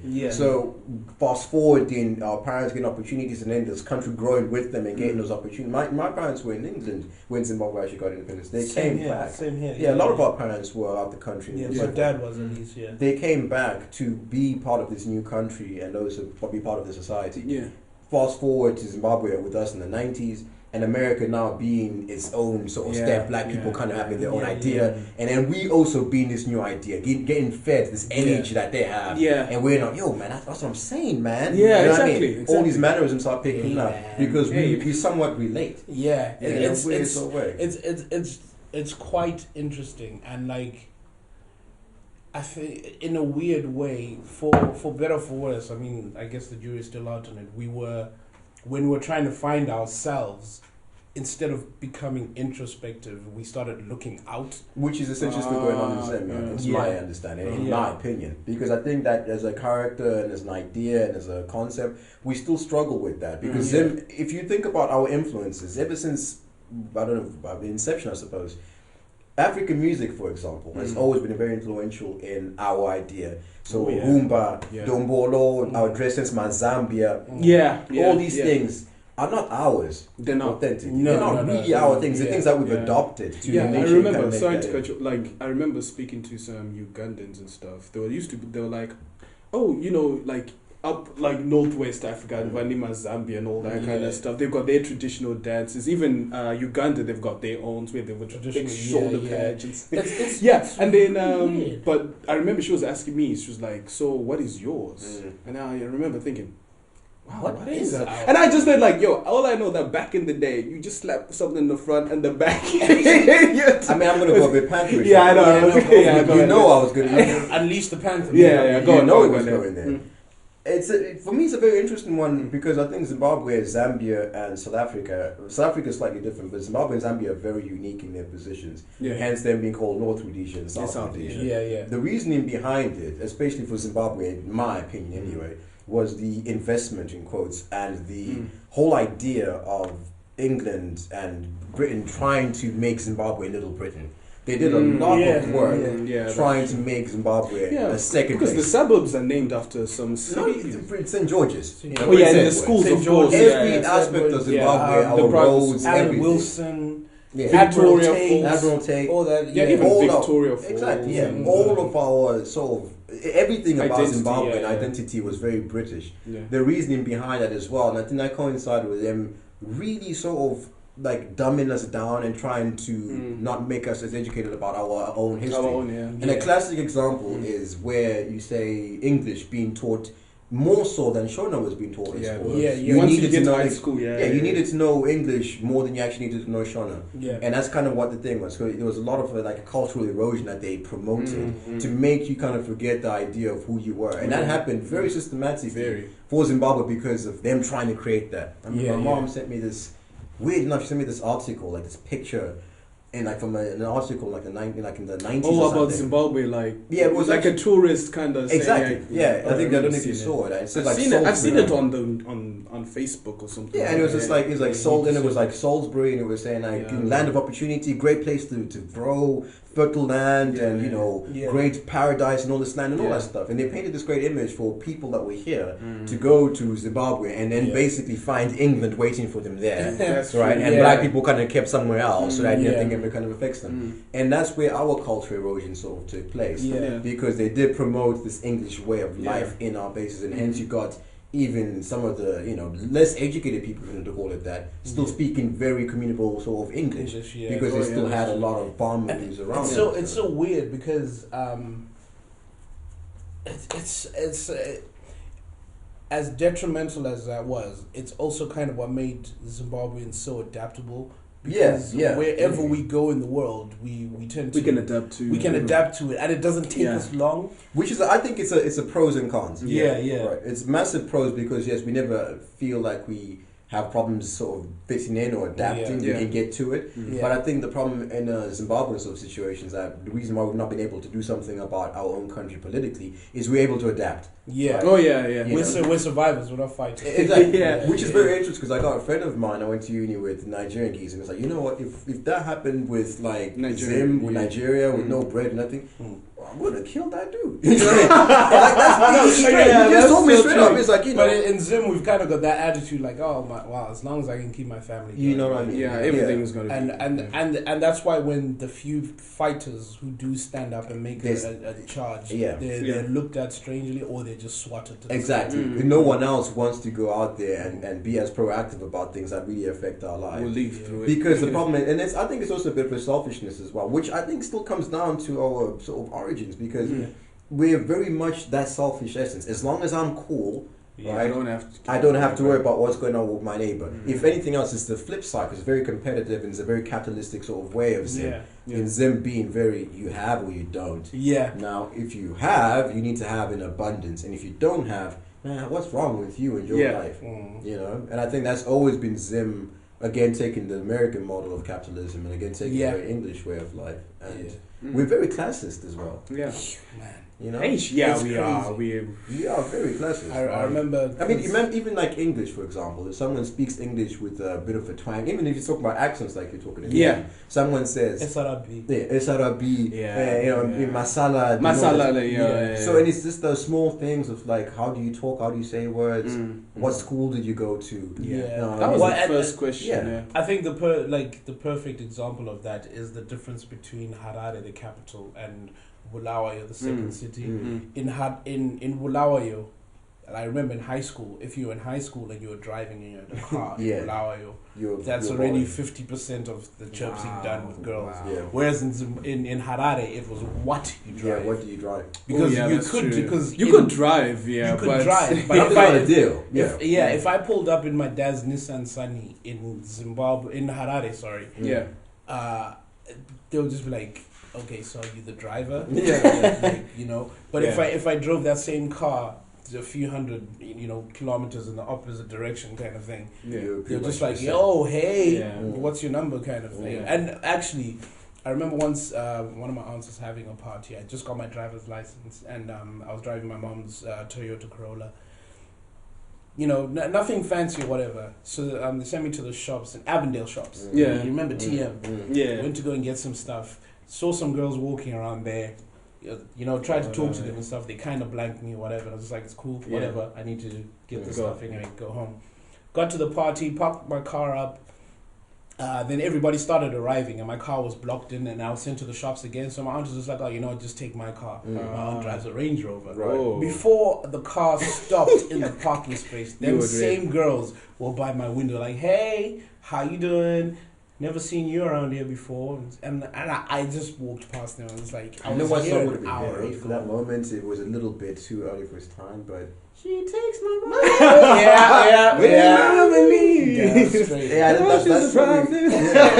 It epitomized pretty much what Zim was like on, especially for our age group. I know that well. I mean, I remember my friend, my friend's dad was in the military. You know what I mean? He was balling. You know what I mean? And I remember. Wait, what was his name? Like military as in army, right? Yeah. Army. What was his name? Tinashe Mutinyu. I knew of Muti. Never. His sister has been by. She's quite big right now. She's does a lot of stuff like in South Africa. What's it? She's really big. She was in like Big Brother and stuff like that. Yeah. Well, no. The reason why I was asking is that my mom's brothers, all of them were. Two brothers were in the army. So why don't you have money, man? Yeah.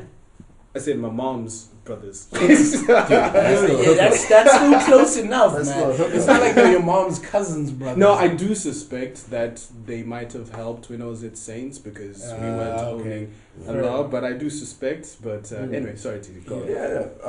I suppose that with Muti, because same sort of story, I suppose. I used to drive now and again. Now my driving was so much being consented by your aunt to go. Mine was more, mum and dad have gone to work, the car's outside. And the keys are in the house. The keys now. Tati was a problem child. I wasn't a problem child. I was just Dude, you stole your. I was anyway. I didn't steal. You came with warm alcohol. I didn't steal it. I don't even know if it was warm because it was in your pocket or because of the mixture that was in there. I think it was whiskey. I don't know what it was. I did tell my mom the story. It was funny because I was telling her, like, do you know that I took the car a couple of times? Like, yeah, I knew because the engine is No, not even the engine, because the thing is, I think she had gone away for like a week with work or something, and she parked the car, and now Zim being extra hot, super hot, the grass grows really quickly. Right. So what happens is I should pop the car for about a week. Obviously, there's the tire tracks with the car. Right, the grass grow. So you had to park it perfectly back to where it was. Clearly, I did not know that. No. She knew the car had been moved, so she was, she played the Columbo. I know. She's keeping that car. Yeah, but nonetheless, like I suppose the story of Moochie's like I was driving around like a school, went to Gateway with the car. It was a 626 and everything, and nothing. Pretty much just chilled out. Baby, bro. But when he came through with the S, right? So he had, came pushing S. Crazy. Yeah, dude. Mercedes, by the way. Dude, the attitudes changed, and I remember. Of course. Remember, there's a story of us driving because it was like a sports day, and he came in driving. I don't know if you've ever been to Gateway, so the school. It had a really narrow road when you come in, and it had these tiny humps. Yeah. Now he comes through with the S, pushing at least 80. At least 80. Yeah. You know, and it's just on the bumps, it's going in. And I'm looking, we had like a basketball sort of court just in front. I'm like, this nigga's going to plow into the course. Like, what is he going to do, bro? ABS, baby. ABS, bro. And I'm just like, yo, what's going on? Oh, yo, let's go, son. Let's go. We get in the car. John's high school, the co-ed one, was really close. So we get in and we drive to the thing. It's a Saturday. They had a sports day. So you can just imagine what it was like. He's got fabulous. He's got was that Ludacris and LA Cool J was that Fatty Girl. Fatty Girl, and the sound system is crazy. Lowers the windows down. We go through into the school, right? I'm talking. They were having some kind of day. Everyone's there. This dude and I, we're like 4 of us pushing the S-Class, and Muti started listening, like pushing the seat way back, all the way back, and the sound system's pumped in, and he's just rolling one hand, and he's kind of like just looking around, and you got these girls there thinking, look, I can't do this. My daddy's here, but daddy's I think that did sort of epitomize. Like you could literally go into a place, not know anyone, with the car, really expensive car, and you were there. Yeah, like even like with the schools, with whatever blazer you wore. Blazers, like you know that. Oh man, I got another story about that. My bad. No. Well, you hold on the story. Yeah, hold on to the story. This was my cousin. We're gonna have to do an episode 2 of that. There will definitely be an episode 2. But anyway, I can't even remember where I wanted to go for my point. But anyway, we're talking about influences. Right? Yeah. And there was this movement, you guys remember, the Urban Grooves movement. Remember when Jonathan Moyo decided that that Zimbabwe should only produce 80%? Wasn't it 100%? It was 80. Well, I think censorship was throughout the board. I think it was producing 80%, but they didn't play any... I guess it was 100 anyway, because I don't remember. So anyway, imagine from Zimbabwe playing all this international music, getting stuff from America, from everywhere, from Britain. You know, everywhere to nothing. Yeah, absolutely nothing. And all we'd hear is Jonathan Moyo's track. How was it? Kwenda no good all day, every day. It was played every single hour. What is it? The Bolea that I know is God. Man. Oh man. Yeah, it's so propaganda. That song. It was. It hit me. Verses. Do you know that song? No, don't do it. It did. It's like don't do it. It's like the song is like 10 to 15 minutes at least. Man. At least. It was catchy as hell, though. I'm not gonna lie. It was, bro. Because you find yourself just.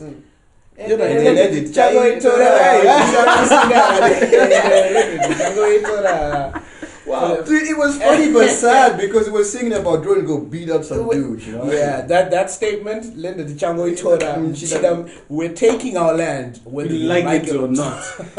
So, boy, did they?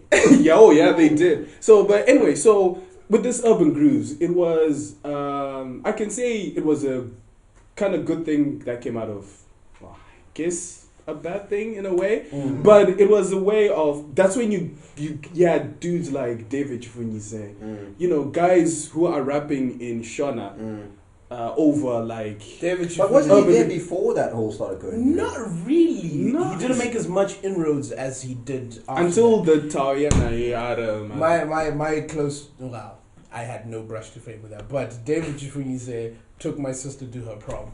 Oh, really? And she said he was the most boring person. Oh, wow.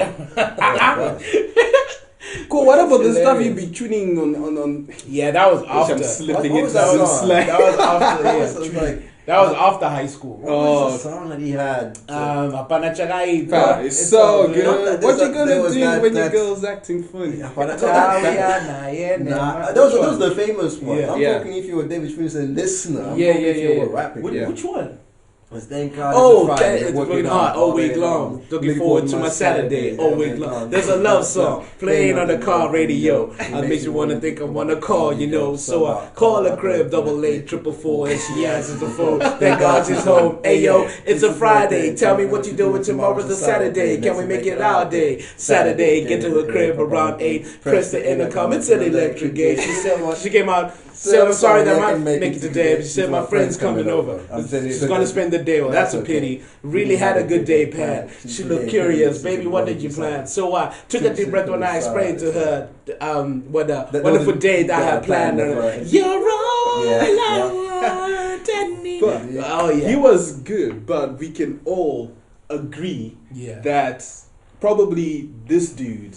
Rapper wise, I mean, yes. There's one guy, and if you don't say him, who? Okay, wait. You ruined the surprise, man. What? I didn't say nothing. What? We all knew Kingpin was the best. He was. Kingpin was the best rapper. Capable of making record label people stand up demanding. Give me your pen, sign that man up, man. Oh man, it's like you can't hide behind the tree. These rhymes are heat seeking. You said these rhymes in the 90s, bro. 90s, bro. And even the one that's like stuff to say like you can ask Lucen for himself is the baddest. You know, something like that. You like happy leaking, looking all wet, looking like a human faucet. Dude. Oh man, Kingpin was. It's a shame that dude committed suicide. I don't know about that. There's say about that. Dun, dun, dun. Apparently, well, he wasn't he the son of a very prominent. I don't know. Like Marconi, wasn't Marconi? No, he wasn't. He wasn't Marconi's. But he was. It's weird because there was that, and apparently there was beef because he was from. Was it Arcadia? Was he or Brayside? I can't remember. Okay. But he died in SA, didn't he? No, it wasn't him. Yeah. This is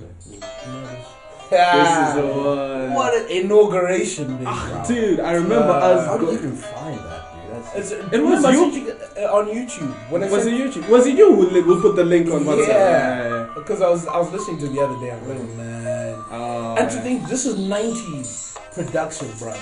They were They were way ahead of their time. These guys, that's what I'm saying. Anthony Mau Mau. Mau Mau. Oh, wow.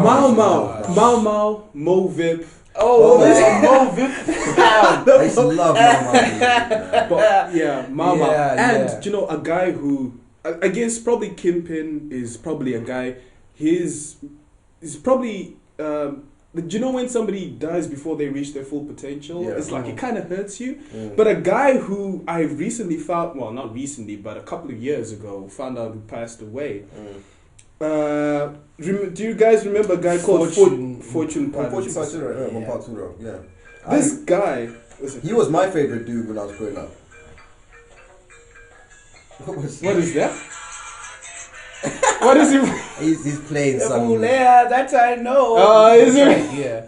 So, but yeah, Fortune. Do you guys remember the song? Dude, you want me to tell you the story before you play the song?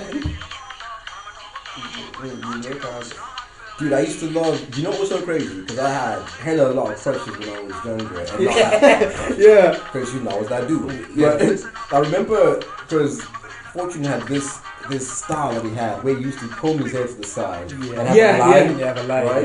I remember doing that because I remember with the comb, and my mom was like, "What are you doing?" And then she saw me and she remembers from the videos like, you trying to be Fortune person?"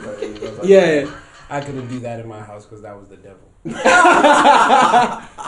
Wow, but there is something that I want to play for you guys. This is so he moved to America and he started to do some things in America. So in America he had this it wasn't America. I'm sure it was here because this sounds like a British accent. But anyway, he was on international radio and he had this song.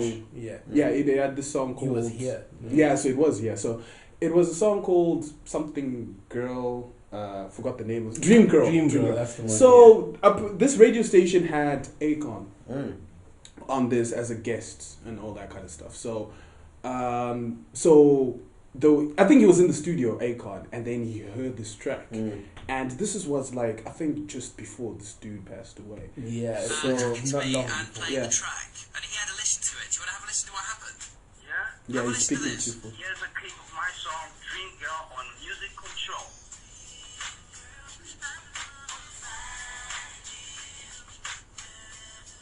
No, this is recording. Yeah. When was this? This is 2009. Wow. Really? What do you reckon for that? That's hot. Okay, can I send that to you? Man, can you send that to me right now? No problem, I can do that, yeah. No, like right now. I'll make a call here, no problem, yeah. I'm serious. So Fortune, so a message for Fortune, what would you say to him? Yo, I'm about to sign that kid. Wow. 10%, no problem. So. No problem. We'll work that out. Oh, that's so cool to hear you say that. Fortune, he's going to love that. Akon, I'm going to send that to you, no problem, to your label. Thank you so much for that. Okay, Fortune, that's what happened when I played you to Akon. How do you feel about that? You the man, I knew it, you're the man. Thank you so much. Now listen, he really genuinely loved it. Just to let you know, I have sent an MP3 to him of your track. Obviously, who knows what can happen next, but just to let you know, we've genuinely passed on your stuff to Akon. Wow, that's wonderful, man. That's wonderful. Oh, But you were saying me way I hope too he didn't much, like man. take his track and It's like quite cool, copyright isn't it, his Fortune? No, he hasn't. Akon No. was an Akon, mate. Yeah, that was definitely Akon. It was on the show tonight. Unfortunately, that's what he said about you. So listen, who knows what can happen next? Fingers crossed, eh? I am already crossing my fingers, man. What do you What radio station was it? I can't remember. I don't know, because I think he was based It in... was a small British radio. Was it Nottingham? I can't even remember. Was it? where Okay, was, yeah. yeah. Yeah, so him, when I discovered that, and then like hearing after this, like he passed away, you'd be like, man, this was gonna be some, if it went the way it was supposed to. I mean, we could have been hearing this dude, and we will have somebody besides Oliver Mtukudzi, of course. Northampton. He was in Northampton. And again, more controversy behind it, because apparently his mom thinks that, I don't know, was it his girlfriend or someone poisoned him or something like that. It was, I don't know what happened with that, but yeah. So we had, like, during that urban cruise, so we had David Chifunyisa, what you mentioned. We had 2BG. We had 2B. Yeah, they were on the compilation. okay. They had Memories Zaranika. The Bogo. Do you guys remember this? There was a compilation CD that came out, and I can't remember, but it had people like Mafreak. It had what's that? Chikutiro. I don't know. Mafreak. And My sister loved Mafreak. And those guys. I know that. Yeah, I know that. That was like the famous EP that everyone had. Yeah, and it had Rocky. It had Step Aside Beats. Was on it. My sister was Sani Makalima was on it. It had that Usadaro track. Usadaro. Yeah. Remember Roy and Royce? Yes. Oh my god. I always laugh because it's funny because I mean, touching back on your question, man. So do you think that Zim, like urban grooves and stuff, was a good or a bad in terms of Zimbabwean music?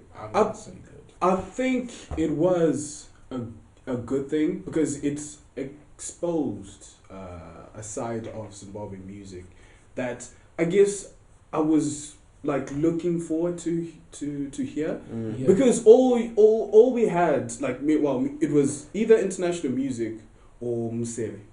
See, so which I'm saying it's not a bad thing, but I was just saying that it was something. It was not really perfect, but it was something at least we could call our own kind of thing. It was produced in Zimbabwe, done by Zimbabwean artists, and even though the style, I think the style was unique in its own, because the thing about Zimbabwean style of music is that it still incorporates a lot of Shona inside. Oh yeah, of course. Even the instrumentals that they use using it's unique.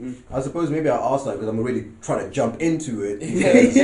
Is because I think that I'm actually all for it, genuinely. Yeah. But I think that the way that it took place, I am against. Yeah. The reasoning behind it is because I think you use England for an example.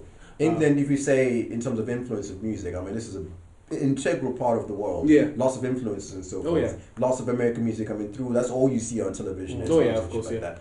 But the difference is, and I think one of the most, you could say like an essence of English music, and there's lots of it, from punk rock to ska and all these things, but also then talking about grime, I think is one thing that you can really sort of use. Because grime is urban English music, the origin of English are completely original to England and urban areas only. You don't find grime in America, you don't find grime. You got people that appreciate it, but its inception is only just narrative to hear. Exactly. Now, Zimbabwe, if we had our own music, so I think the difference is we as people were growing up, and we were also finding our feet and finding our identity. And that's the thing, because Zimbabwe didn't have an identity. Yes, you could say Jonathan Moore's initiative, his whole project was to help people find the initiative. That was a byproduct of that. That was what it actually was for. It was a censorship thing. It was essentially to stop. Yeah, to stop like music. Yeah. So it's almost like they force fed me to have to like it. You know what I mean? Yeah. In a context, because there's no democratic process in that. It's like, hey, you're gonna make music, and you're gonna make music as Zimbabwean and Sean and all that stuff and all that. Yeah. Okay, I want to make it of my own accord. The only difference, I suppose, because then that's when you start getting all these, land check like and all that stuff. But then you also have people like Rocky who then started using the initiative to make that music, the avenues that were there. That, well, they're gonna have to listen to us. No one else is listening to us. Let's make good music. So you're saying that they should have started these things anyway. Besides, I think it was gonna happen anyway. Personally, I think that with progression, I think with our own ideas and our concepts of who we were as people, we're gonna get to this place anyway. And I think that because of our growing up and who we became, the music is shaped within that. And I think even in any sort of situation where, being in the 60s, there's a lot of music that was against, governments and politics and all these things, because there's a lot of turmoil and oppression on the people. These things happen. And I think likewise in Zimbabwe, we would have also created our own music that would have fit in with the time. I think that music was almost there, but again, it's a bittersweet thing because of the whole no foreign influence thing. We now had to start paying attention to the people who are making that music. Because going back to people like Mau was talking about that before rap was even played on radio. But I think if you ask someone like Mau who believes they're into like a lot of liberalism, would you have liked people to listen to his music on a? Definitely. Like, listen to this now because there's no other option. No, definitely, I agree with that. But it's probably more detrimental than it is positive. In terms of like people being forced to listen to the music that's being released, and the only slight positive is now that they've listened to it, then realize like, oh snap, I've been missing what's in my backyard the whole time. It's almost like someone who, it's almost like you've had full Sky, full Netflix, and all that kind of stuff, and then all of that is cut off, and now you actually have to lift your head and look out the window, and then you're just like, oh snap, there's a theater room. There's this stuff going on. So it's a bittersweet. That's what I mean by when I'm saying it was a bittersweet. But I get what you mean. But I think the context, I suppose, what I'm trying to say is that the action of cutting your Sky or your Netflix and all that stuff is intentionally for you to look at that. That's where the manipulation comes into it, because that was the intention. It was we're going to stop someone looking elsewhere so we can make them look in a certain way. Our aim is to make you focus on this type of music. I think people like Rocky were essentially breaking the mold from what was intentionally used as a music. The music was essentially supposed to be used as a vehicle of spreading the message.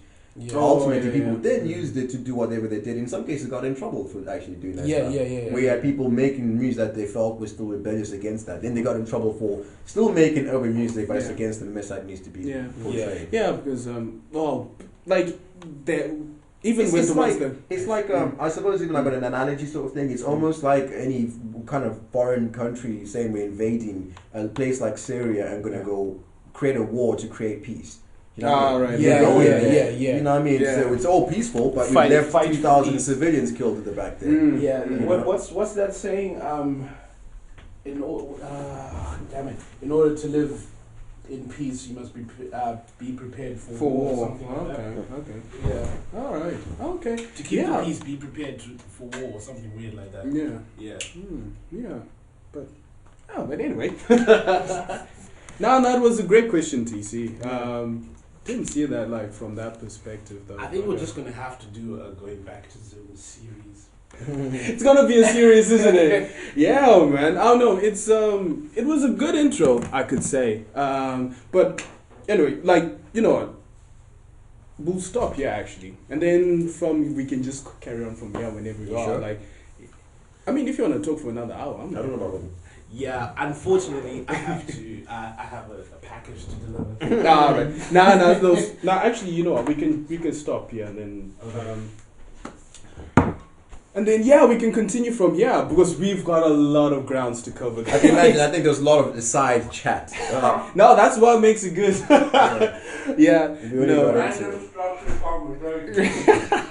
Yeah, I mean, dude, we haven't even talked about major players, Leonard Mapfumo.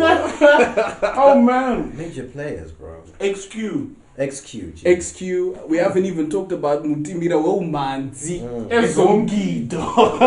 And Coke on the beat. Coke on the beat, New Year's Mirepoix. Wow. And the top 100 every New Year's by 3FM, Radio 3, and XFM, whatever. I hated that one the most when Casey and Jojo had All My Life. That was number one. The only time I actually appreciated that song was when it was 10 years too late. When you were married. Because people didn't understand. You know when people hear something and they just like it? Oh, yeah. Because I remember this dude was just like, what's that song? You phoned Radio 3 and they're just like, I want to dedicate a song to my girlfriend. Like, oh, which song is it? Sam Salter, I don't want to see you again. What? It's like, what? It's like, but that's only because it was on the radio 5 times. People didn't know what they were actually asking for. Yeah. But anyway, Don't Be Brown by Bobby Cruel. Well, it wasn't good. Was it Kudzimarudza? Yeah, Kudzimarudza. Yeah, dude, even like ZTV, Joy TV, MABC. Teach me Taz. Bubbling Bee.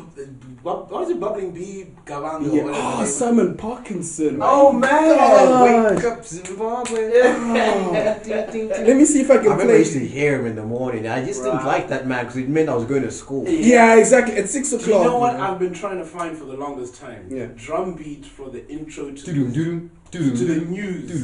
Y'all don't know. Someone needs to sample that. And someone needs to sample that, and I can't find it anywhere. And then, do you guys remember the Zim Airways advert with the choir and the ha ha? I think so. It sounds familiar. All this operatic stuff. Yeah. Good times, man. What was the? Do you remember the song?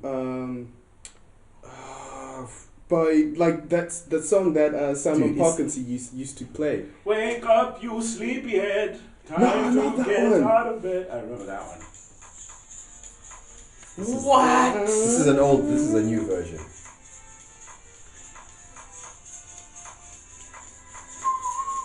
No, that was the one though. No, that's not the one, no.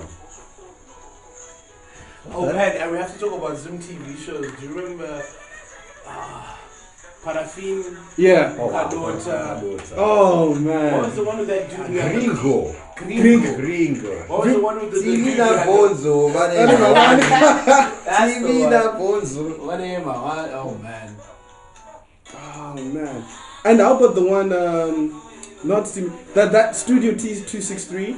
Remember way back? Remember this? They had this. My mate's daughter was on 263. That's so serious. Weird. Yeah. Remember, there's a part whereby they had these couple like people from America, not America, from the UK, and then they all had like a slick back or something like that. Yes, I remember that, and I don't know why. Was 263 still going in Zim? I don't know.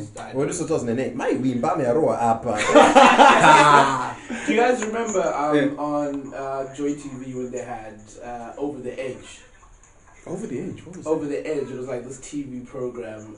Well, it was a sitcom about guys trying to run a TV program, but they were completely inept and had no idea what they were doing. It was fantastic, and the guys who came from there are like one of them. You know the black pirate on Game of Thrones. Hang on, this is. There it is. Oh, you found it. You need to send me that link. I'm sampling that.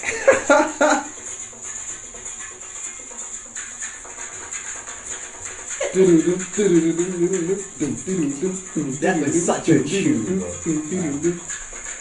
Oh no, why can't I find it? Do you know what? I know the track.